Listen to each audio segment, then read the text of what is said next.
PM Modi के जन्मदिन का माहौल आपने देखा, जिस पर कुछ लोग सवाल भी खड़े कर रहे हैं। लेकिन प्रधानमंत्री किसी दल का नहीं, पूरे देश का होता है। और पहले भी प्रधानमंत्रियों के जन्मदिन पर बड़े पैमाने पर सेलिब्रेशन हुए हैं। कांग्रेस के कुछ नेता पीएम मोदी के जन्मदिन पर सवाल खड़े कर रहे हैं। इतने बड़े पैमाने पर सेलिब्रेट करने की क्या जरूरत थी, कह रहे हैं। इतने विज्ञापन देने की क्या जरूरत थी।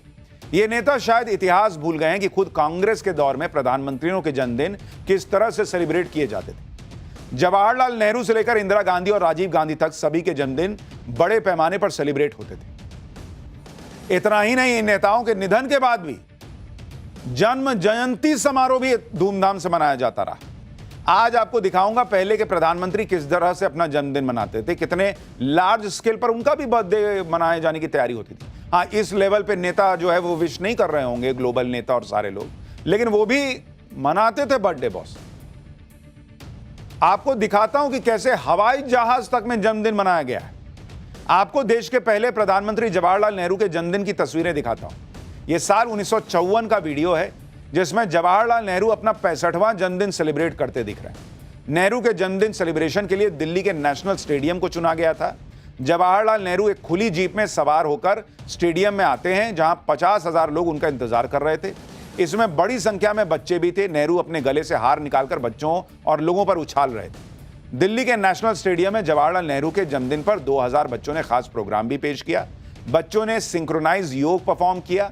उस साल जवाहरलाल नेहरू का जन्मदिन बेहद ग्रैंड लेवल पर सेलिब्रेट किया गया था। अब कोई पूछ सकता है कि भाई अभी तो देश आजाद हुआ था, उसके तमाम चैलेंजेस थे, पीएम ऐसा क्यों बर्थडे मना रहे हैं। लेकिन भाई ठीक है, लोग बुलाए गए, मनाए गए, उस वक्त किसी ने कुछ नहीं कहा। लेकिन आज नरेंद्र मोदी कर रहे हैं तो अरे ये क्या हो गया। इसी तरह से 1957 में जवाहरलाल नेहरू का जन्मदिन बहुत ही शानदार लेवल पर सेलिब्रेट किया गया था। 1957 में भी दिल्ली के नेशनल स्टेडियम में नेहरू जी ने जन्मदिन हजारों लोगों के बीच मनाया था। हजारों की संख्या में बच्चे उस कार्यक्रम में शामिल हुए थे। बच्चों ने जवाहरलाल नेहरू को सलामी भी दी थी। यह तस्वीर 1957 में नेहरू जी के जन्मदिन की है। भारत में यह पुरानी परंपरा रही है कि प्रधानमंत्री के जन्मदिन को बड़े पैमाने पर सेलिब्रेट किया जाए। प्रधानमंत्री ने जनता के लिए कितने काम किए हैं, कितनी योजनाएं शुरू की हैं, वो भी इस मौके पर बताया जाता रहा है। लेकिन कांग्रेस के समय तो एक दौर ऐसा भी था जब हवाई जहाज में भी जन्मदिन मनाते थे ये लोग। ये तस्वीर आप देखिए, इसमें इंदिरा गांधी, सोनिया गांधी, प्रियंका गांधी और राहुल गांधी दिख रहे हैं। बीच में एक केक रखा हुआ है। यह तस्वीर 1977 की है और पूरा गांधी परिवार हवाई जहाज में बैठा है और राहुल गांधी का जन्मदिन मनाया जा रहा है। 1977 यानी आज से 48 साल पहले हवाई जहाज के अंदर हवा में राहुल गांधी का जन्मदिन मना था बॉस। उस समय भारत में गरीबी अपने चरम पर थी। इंदिरा गांधी गरीबी हटाओ का नारा देती थी, लेकिन खुद पोते राहुल गांधी का जन्मदिन हवाई जहाज में सेलिब्रेट होता था। आज वो लोग कह रहे हैं कि नरेंद्र मोदी का बर्थडे क्यों मन रहा है भाई। विपक्षी दलों को पीएम मोदी के जन्मदिन पर अखबारों में छप रहे विज्ञापनों से भी दिक्कत हो रही है। इंडी गठबंधन के नेताओं को बड़ी तकलीफ हो रही है ये सब देखकर कि भाई नरेंद्र मोदी के जन्मदिन पर विज्ञापन क्यों छप गए, इतने बधाई संदेश क्यों छप गए।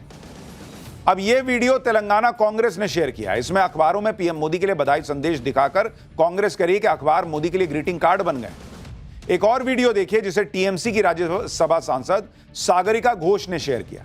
सागरिका घोष भी अखबारों में पीएम मोदी के लिए छपे बधाई संदेश को दिखा रही हैं और सवाल उठा रही हैं कि ये तो हीरो वर्शिपिंग हो रही है। गजब है बॉस। आज इन सबको पीएम मोदी के लिए अखबारों में छप रहे बधाई संदेश से दिक्कत हो गई। पीएम मोदी के लिए छपे बधाई संदेश को हीरो वर्शिपिंग कह रहे हैं, अखबारों को मोदी का ग्रीटिंग कार्ड बता रहे हैं। असली हीरो वर्शिपिंग क्या होती है मैं आपको दिखाता हूं। यह तस्वीर देखिए, साल 2012 में प्रतिष्ठित अखबार में कांग्रेस नेता ने एक विज्ञापन दिया था। सोनिया गांधी को नए साल की बधाई के लिए इस विज्ञापन को अखबार में छापा गया था और विज्ञापन की लाइन देखिए boss, we remain madam ji even at your feet, यानी मैडम जी हम तो आपके चरणों में भी रह सकते हैं। अब ये किस कैटेगरी की वर्शिपिंग है बॉस। बर्थडे भी नहीं है, नया साल का बधाई संदेश में चरणों में रह सकते हैं, ये छपवाया जा रहा है अखबार में और बाकायदा फुल पेज का विज्ञापन देके छपा था। साल 2012 में यह पोस्टर कांग्रेस नेता एच वसंत कुमार ने अखबार में छपवाया था। एच वसंत कुमार एआईसीसी के मेंबर थे और तमिलनाडु कांग्रेस कमेटी में जनरल सेक्रेटरी थे।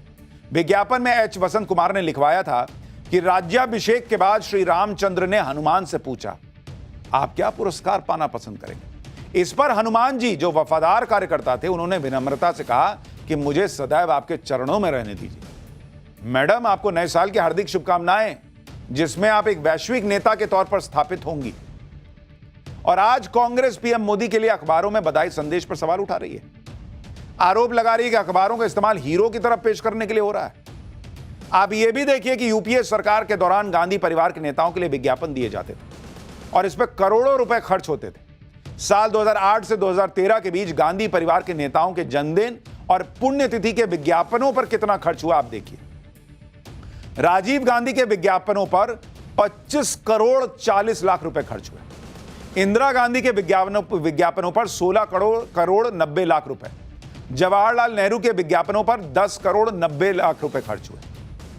यूपीए सरकार के दौरान सरकारी विज्ञापनों में गांधी फैमिली का ही दबदबा रहता था। देश के दूसरे महान नेताओं और स्वतंत्रता सेनानियों के विज्ञापनों पर काफी कम खर्च हुआ। जैसे 2008 से 2013 के बीच सरदार पटेल के विज्ञापनों पर 8 करोड़ 60 लाख रुपए खर्च हुए। शास्त्री जी, लाल बहादुर शास्त्री जी के विज्ञापनों पर 3 करोड़ रुपए खर्च हुए। मौलाना आजाद के विज्ञापनों पर तो 2 करोड़ रुपए खर्च हुए और स्वामी विवेकानंद के विज्ञापनों पर 90 लाख रुपए खर्च हुए। सुभाष चंद्र बोस जी के विज्ञापन पर तो मात्र 50 लाख रुपए खर्च हुए। यानी कांग्रेस की पॉलिसी शुरू से क्लियर रही। गांधी परिवार का नेता कोई हो, उसका जन्मदिन हो, पुण्यतिथि हो, विज्ञापन एकदम भर भर के छपवा दो, खजाना खोल दो। वहीं दूसरे नेताओं के विज्ञापनों के लिए खजाने का मुंह थोड़ा बंद कर देते। क्या कांग्रेस चाहती ही नहीं थी कि किसी दूसरे महान नेता के बारे में पब्लिक जो है बार बार उनके योगदान को याद करे? और यही लोग आज कह रहे हैं कि नरेंद्र मोदी के बर्थडे में विज्ञापन का छप गया। भाई गजब ही हाल है। पीएम मोदी दुनिया में ऐसे नेता हैं जिनकी सेहत को लेकर भी कोई सवाल नहीं उठता। आप ट्रंप को देख लीजिए, बाकी नेताओं को देख लीजिए, उन्हें लेकर अक्सर तरह तरह की बातें होती हैं। डोनाल्ड ट्रंप की सेहत को लेकर जो बातें चल रही थी, पाठशाला में हमने आपको विस्तार से बताया था कि भाई के पैर में सूजन आ चुकी है, भाई सीधा नहीं चल पा रहे। इसी तरह से मई 2025 में शी जिनपिंग की फिटनेस को लेकर भी नई अटकलें फैली, जिसमें कहा गया कि वो स्ट्रोक का शिकार हो सकते हैं। उनके चेहरे और व्यवहार में असामान्य बदलाव दिख रहा है, जिससे गंभीर बीमारी की संभावना जताई गई। अगस्त 2025 में डोनाल्ड ट्रंप के साथ अलास्का शिखर सम्मेलन के दौरान पुतिन के पैरों और दाहिने हाथ का कांपना कैमरे में रिकॉर्ड हुआ, जिससे पुतिन को पार्किंसन है इसकी अफवाह फैल गई। नवंबर 2024 में कजाकिस्तान में भाषण के दौरान पुतिन के पैर कांपते दिखाई दिए। एक्सपर्ट ने इसे पार्किंसन या स्ट्रोक के बाद की जटिलताओं से जोड़ा, लेकिन कोई पुष्टि नहीं हुई। और वो जो बाइडेन, वो भाई साहब तो इधर से उधर चले जाते थे, लेकिन नरेंद्र मोदी भाई साहब वो तो एकदम धड़ दौड़ते हुए प्लेन पे चढ़ जाते हैं, जहीं कहीं विदेश जाते हैं, बढ़िया योगा करते हैं। नरेंद्र मोदी आज भी सुपर हिट हैं, सुपर फिट हैं। चाहे वो लंबी लंबी विदेश यात्राएं कर ले, चाहे विदेश यात्राओं में बैक टू बैक मीटिंग्स कर लें, चाहे विदेश यात्रा से लौटते ही देश में अपनी ड्यूटी पर लग जाएं, चाहे पीएम के तौर पर अपना काम कर रहे हों या फिर पार्टी के नेताओं के तौर पर काम कर रहे हों, भाई साहब उनके चेहरे पे थकान ही नहीं दिखती।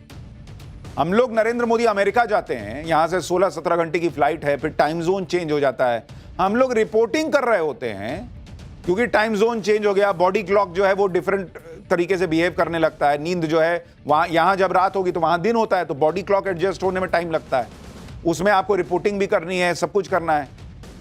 अमेरिका का दौरा खत्म होते होते हम लोगों की हालत खराब होने लगती है इस उम्र में। और नरेंद्र मोदी भाई साहब वो ये दौरा वो दौरा, वहां से निकल गए, वहां से लौटे, भारत में तुरंत इंस्पेक्शन करने का ही निकल गए। नरेंद्र मोदी की फिटनेस अलग लेवल पर है बॉस, और ये फिटनेस कैसे है उसके बारे में जान लीजिए। नरेंद्र मोदी पर कई किताबों और अलग अलग रिपोर्ट्स के दावे के मुताबिक कहा जाता है कि पीएम मोदी 3.5-4 घंटे से ज्यादा नहीं सोते हैं, शाम 6 बजे के बाद कुछ खाते नहीं है। नरेंद्र मोदी सुबह 4 बजे उठ जाते हैं और उनका यह रूटीन तब से है जब वो गुजरात के मुख्यमंत्री थे। सुबह उठने के बाद पीएम मोदी कुछ देर टहलते हैं और फिर योगा करते हैं। योग में सूर्य नमस्कार और मेडिटेशन उनके रूटीन का हिस्सा है। पीएम मोदी की डाइट बहुत ही सिंपल लेकिन पोषण से भरपूर होती है। सुबह पीएम मोदी अदरक वाली चाय लेते हैं, इसके अलावा ब्रेकफास्ट में उबली हुई या रोस्ट की हुई चीजें लेते हैं। फिटनेस के लिए पीएम मोदी खाने में तेल बहुत कम इस्तेमाल करते हैं। खिचड़ी, उपमा, कढ़ी जैसे भोजन उनको पसंद है, लाइट भोजन करते हैं। पीएम मोदी की फिटनेस का एक और राज है उपवास और अनुशासन, जिसके बारे में पीएम मोदी खुद इंटरव्यूज में बता चुके हैं। पीएम मोदी करीब 5 दशक से यानी 50 सालों से नवरात्रि का व्रत करते आ रहे हैं। गर्मियों की शुरुआत में आने वाले चैत्र नवरात्र के व्रत में पीएम मोदी सिर्फ एक फल खाते हैं। इसमें भी खास बात यह है कि नवरात्र के व्रत के पहले दिन पीएम मोदी जो फल खाते हैं उसे ही पूरे 9 दिन रोजाना खाते हैं, जबकि सर्दियों के वक्त आने वाले शारदीय नवरात्र में पीएम मोदी कुछ खाते ही नहीं है। सिर्फ पानी पी के काम चलाते हैं। इसके अलावा पीएम मोदी ने यह भी बताया कि सनातन के चातुर्मास के व्रत भी रखते हैं। चातुर्मास का मतलब 4 महीना होता है और हिंदू तारीख के हिसाब से आषाढ़ महीने की देवशयनी एकादशी से लेकर कार्तिक महीने की देवोत्थान एकादशी तक ये 4 महीना चलता है। यानी कैलेंडर के हिसाब से चलिएगा तो जून से लेकर दिवाली के बीच का समय। पीएम मोदी के मुताबिक चातुर्मास के दौरान वो 24 घंटों में सिर्फ एक टाइम खाना खाते हैं बॉस। पीएम मोदी का मानना है कि व्रत करने से इंद्रियां एक्टिव रहती हैं, चीजों को ऑब्जर्व करने, रिस्पॉन्ड करने की क्षमता कई गुना बढ़ जाती है, साथ ही विचारों में नयापन भी मिलता है। पीएम मोदी की इस फिटनेस को देखते हुए रिलायंस इंडस्ट्रीज के चेयरमैन मुकेश अंबानी ने भी उम्मीद जताई है कि 2047 तक देश की सेवा करते रहेंगे नरेंद्र मोदी। मतलब अभी और कई साल नरेंद्र मोदी पीएम रहने वाले हैं। सुनिए मुकेश अंबानी को। It is my deepest wish that Modi ji should continue to serve India when independent India turns 100. Jivit Sharda Shatam Param Ardharniya Narendra Bhai. God Almighty himself has sent Modi ji as an avatar Purush to lead our motherland to become the greatest nation on earth. It is my good fortune that I have known him closely for more than 3 decades. I have never seen a leader who works so tirelessly for a better future for India and Indians. He first transformed Gujarat into an economic powerhouse. Now he's transforming the whole of India into a global superpower. सोचिए मुकेश अंबानी ने कितने प्रधानमंत्रियों का कार्यकाल इस देश में देखा है। वो कह रहे हैं कि अवतार की तरह हैं नरेंद्र मोदी, जिस तरह से वो काम कर रहे हैं भारत के लिए। For more of such videos, do like, share and subscribe to ET Now Swadesh.